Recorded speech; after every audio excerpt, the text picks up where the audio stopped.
We got 9 Chaos aligned warp entities explained by an Australian. You got, bro, y'all absolutely enjoyed that last video of my top 10, oh sorry, my bad, top 5 favorite Primarchs. If y'all want to see a top 10 favorite Primarchs or whatever, yo, just comment down below. I got y'all. That list will just take me like 5 minutes, just like the top 5 Primarchs video did. So I'll easily put that together. And let's get right to it. Let's go. Make sure you guys subscribe to the channel. And also, bro, we are now back streaming on Twitch. Yesterday, man, straight on Twitch. Shout out to everybody, you know, who came through. I really appreciate it, y'all. And shout out to all the new followers as well. We actually hit 100 followers on Twitch, man. Shout out to y'all. And yeah, let's go. For pretty much every video for the last 3 months, one of the top comments posted by Seth has consistently been, non-chaos aligned warp entities and magic would be cool video. When I first saw this comment, I was like, yeah, alright, cool, thanks mate, have a good one. But as time went on, Seth started a movement. By always being one of the first to comment, Seth ensured that his comment would always reach the top. Y'all do that for me, bro. Y'all do that for me. Yo, y'all did that with a TTS. Basically, every video that I not intentionally put off, but every video that I say that I'm gonna do, there's always that one person, bro, that's like, yo, you should react to this, you should react to that, which I love, you know. Cause shout out to y'all, you know, for always checking in and always, like, you know, trying to, you know, get me to react to this. It's basically more entertainment, you know, for the audience. But like, bro, y'all do that with me too, bro. There'll be that same dude that will come in here, yo, you should react to this. And by the way, I didn't forget about TTS, y'all. TTS TTS is not dead, okay? Let's just say, you know, your boys is kind of, you know, stuffed up right now of like suggestions and stuff like that. So TTS will come through. Will it come through today? No. Each and every time. He had notifications on, tracked my upload schedule, and one time as I was preparing to go to bed, I swear I saw someone perched in my tree, outside with binoculars on. His mission has been a success. I have caved to the will of Seth, as I shall now tell you about the things that lurk within the warp that don't necessarily serve or even have a connection to chaos. That doesn't make them any less dangerous or malicious, but it's cool to know that there is more to the warp than just war, orgies, plague, and 4D chess. But before we get started, it is my birthday today, and I have a gift for you. Happy birthday! Majorkill merch, baby. Live right now this second. We have t-shirts in 3 colors.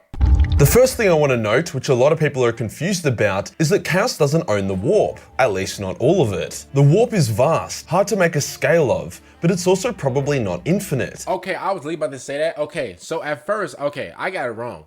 I thought that the Chaos legit, I thought that they made the warp. Okay, so the warp was already its own thing. It's just the Chaos was like, yo, since we're nasty and filthy, like the Chaos, like the warp is like our only place where like we'll be able to, like, you know, share our freakiness.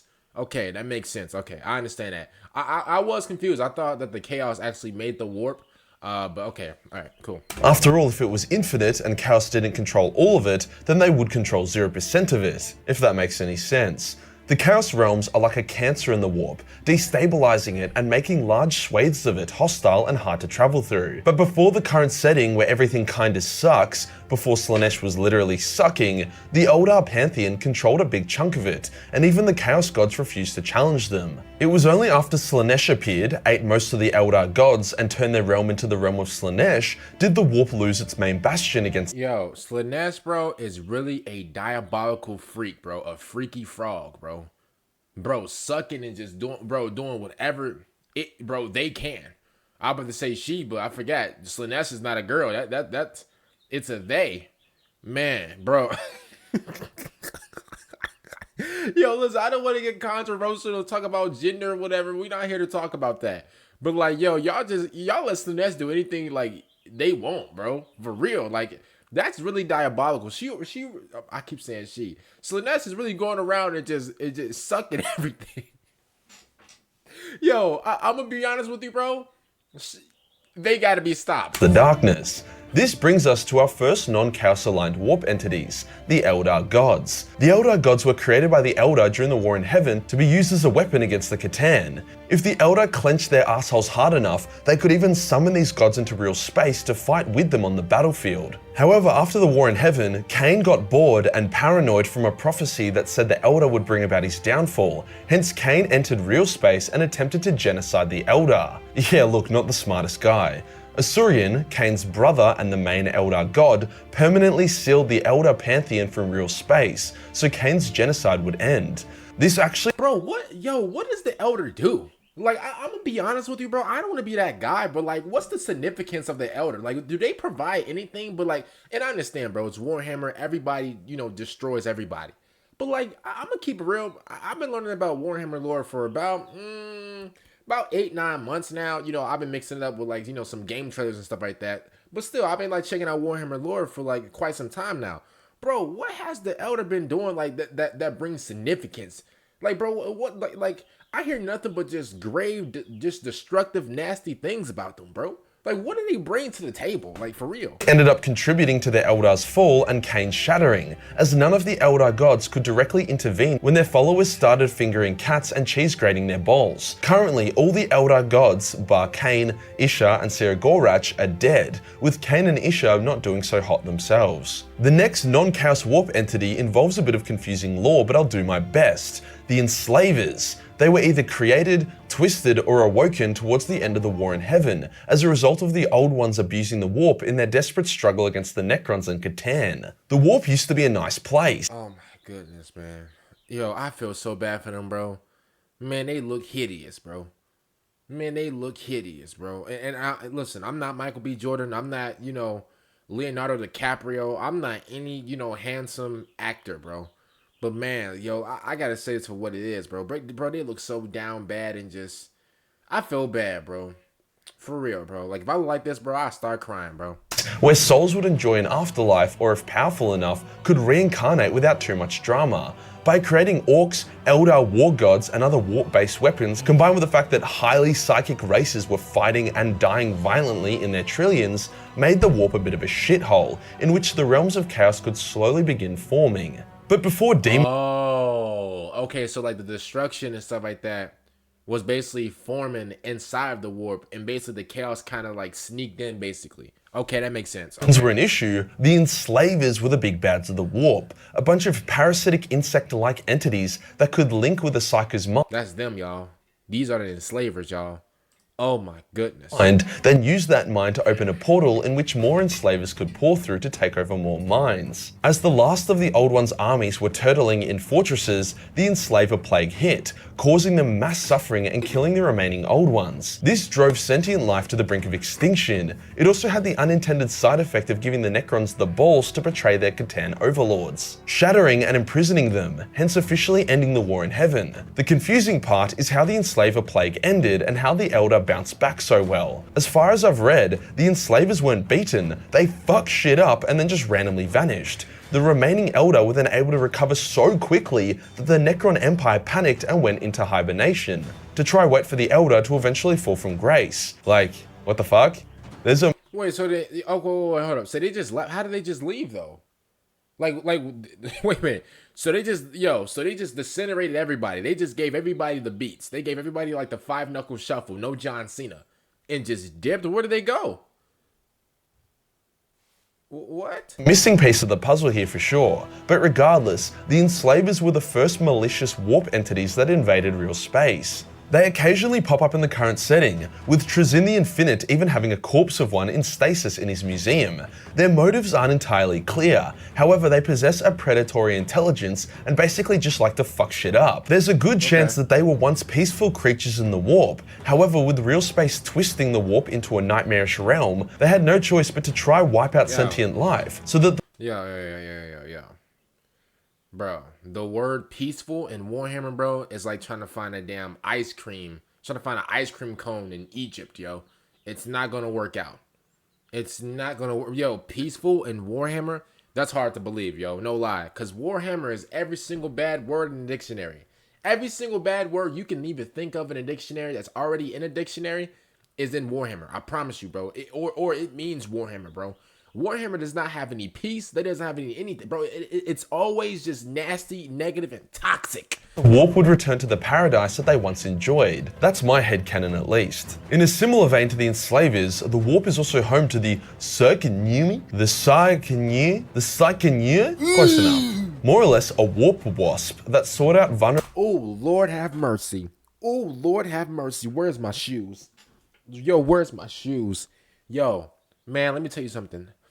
When I was younger, I was so scared of bees, right? Growing up, I like bees. Because bees, they do their job with the pollen and stuff like that. They grow more flowers and it's nice. You know, like bees, they have a purpose.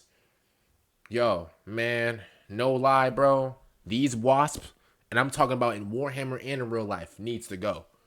For real, bro. I'd never, bro, if I see a wasp even in my vicinity, bro, they getting an Air Force One treatment. No lie, bro. They're getting the Air Force One treatment, bro. They're getting a size 12, size 13 Air Force One to the face.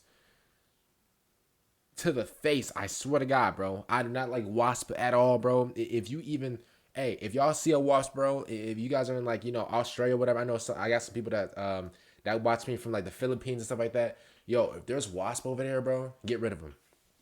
Get rid of them, bro. Do what you gotta do, bro. Hey, become a school sniper to these wasps, bro. Get rid of them. Psykers and implanted eggs in their brain, leading to a horrific death. They were pretty common during the Age of Strife. Prospero, Magnus's home planet, had been devastated by them, as the people of the planet randomly became Psykers. Ooh, this making me itch. Ooh, this making me itch like a crack addict. Oh, man. Ooh, it's making me itch. This was cool until millions of warp wasps appeared and horrifically killed most of them. Yo, when Magnus arrived, he was able to unite his people and genocide the warp wasps, allowing his people to reclaim all of Prospero. The Death Watch have also been fighting against them, annihilating them wherever they can. Due to it being difficult for warp entities to enter real space, combined with the genocide campaigns against them, the warp wasps are super rare, but still a huge pain in the ass. They are, after all, 2.5 meters long, which is fucked. Their stingers would be like a sword. Some believe they enter real space via the webway, so they'd go from the warp to the webway, then the webway to real space. They seem very animalistic, following the instinct to reproduce above all else. If enough sentient people believe something to be real, it will eventually materialize in the warp. This is what happened with the greater good entity, which is causing a bit of a crisis within the Tau Empire. See, whilst the Tau have small souls and barely affect the warp, the countless client species in their empire don't have the same situation. Hence, due to humans being fucking stupid and seeing the greater good as a religion instead of a ethical guideline, they have formed a big Hindu-looking motherfucker in the warp. When the Tau were trying to reverse engineer warp drives, they didn't know about Gellerfields or how shit being in the warp without one is. Hence, when they entered the warp without one, the human crew immediately died horrifically, but the Tau were left unharmed as the warp predators caught their presence. This greater good entity then saved the Tau ship and delivered it back to real space, creating the Startide Nexus, which was a whole nother issue for the Tau. The Tau that was saved got really fucking angry that their way of life had been twisted into a warp abomination. Hey, can I keep it real? Does this picture, like, it looks very weird. This picture, like, makes me vibrate a little bit. This picture makes me shake a little bit. And y'all ever look at something, it's like, what's the word? Like, it's like trippy. I'm gonna be honest with you. This video, not this video, but this picture's kind of tripping me out. Despite the fact that it did save their lives, ungrateful pricks, these Tau are known to friendly fire human auxiliaries under their command. Following this logic, there's a good chance that in mankind's history, the Greek, Norse, Egyptian, and other pantheons existed in a minor format before dissolving as mankind moved on from them. After all, there isn't a crazy amount of humans in the Tau Empire, so if a couple billion of them can create this fully realized Tau warp entity, then it's not far-fetched to think Thor was around for a little while. Did you know that the Chaos Gods aren't even the most powerful warp entities in the Immaterium? It's actually Gork and Mork, funnily enough. The only reason why the rest of the warp hasn't been crumped is because the two gods of the orcs are too busy beating the shit out of each other instead. Regardless, they are non-chaos aligned warp. Keep beating each other up. Hey, keep fighting each other, bro. Hey, Orc, Mork, Dork, whatever your name is, bro, keep fighting each other, bro. Please, bro. Hey, do not lock in. Keep fighting each other, keep playing around, keep doing whatever. Do not lock in and do not focus up, or do not team up and work together on some Goku and Vegeta-ish, okay? Keep fighting each other. Don't pay attention. Yeah, continue to be, distracted, yo. We do not need these two knuckleheads, these two feed, five, four, fun. We don't need these two meatheads to you start using their brain, okay? Yo, keep letting them play, keep letting them beat each other up. This is what we need. Entities created by the collective Wa of the orc race. As there are so many orcs in the galaxy, each of them with a powerful wah presence, it's no wonder why their gods are so fucking overpowered. You know the Great Rift that is currently tearing the galaxy a new asshole? The orcs call it Gork's Grin, and they have a point. Whenever their fleet enters it, they seem to always be able to pop out at the spiciest war zones, meaning Gork and Mork are likely able to hijack the Great Rift from Chaos in order to get their green boys to the front of the queue to the war party. I've already made a video on them, but the warp is also home to non-chaos demons. These demons being created or empowered by the Emperor of Mankind. Either deliberately or accidentally, it's hard to know for sure. The Sanguinor, does anybody know who this is?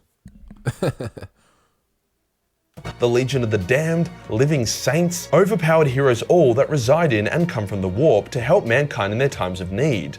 The main difference between these heroes and other warp entities is that originally, none of them were from the warp. Saint Celestine was a real flesh and blood person before she died and was brought back as a Gigachad. Same goes for the Sanguinor, who may not even have died in the first place. The Legion of the Damned follow a similar vibe, able to materialize wherever they are needed and turn the tide of battle. The concept of loyalist demons goes against the Emperor's secular truth. However, since he radiates so much power, and since the Imperium uses that power through faith and prayer, it's not surprising that it's had some interesting effects. There is also the chance that the Emperor has gone fuck it and decided that atheism failed, so he may as well leverage his god powers to make angels and shit. Regardless, I'm a huge fan of loyalist demons. I'm a huge fan of her. And I'm honestly surprised we don't see more of them, considering there are like a metric fuck ton of people praising the Emperor on the daily, way more than Chaos has praising their dark gods. So you'd expect some golden shit to plop out here and there. There are so many more warp entities that have nothing to do with Chaos, but unfortunately GW hasn't delved deep enough into them yet. Creatures that are 1,000 times bigger than a starship, warp sharks, anything and everything.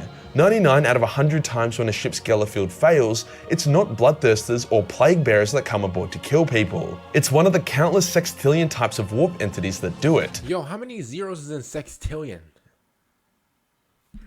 The only times that it is Chaos that does the deed is when they are actively targeting a ship, or the ship is unlucky enough to have gala field issues close enough to the realms of Chaos. If you enjoyed the video and you want to support the channel, That was so quick. Shout out to Majorkill, man, for that video. Wowzers. I mean, I kind of learned like a little bit of like, you know, Chaos history, because I did not know that. I thought that the Chaos actually created the warp, when in reality, I mean, the warp just was always there. Okay, comment down below, man, what y'all think about it. If y'all do want that top 10 Primarchs video, I can definitely do that for y'all.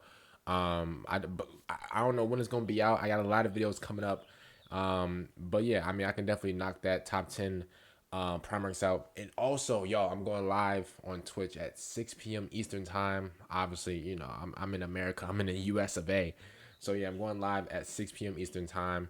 Make sure you guys are there. I mean, I hope you guys are there. Bro, y'all pulled up yesterday. I really appreciate y'all. Thank y'all so much. Other than that, man, I'm gonna see y'all next time out. Bye, everyone.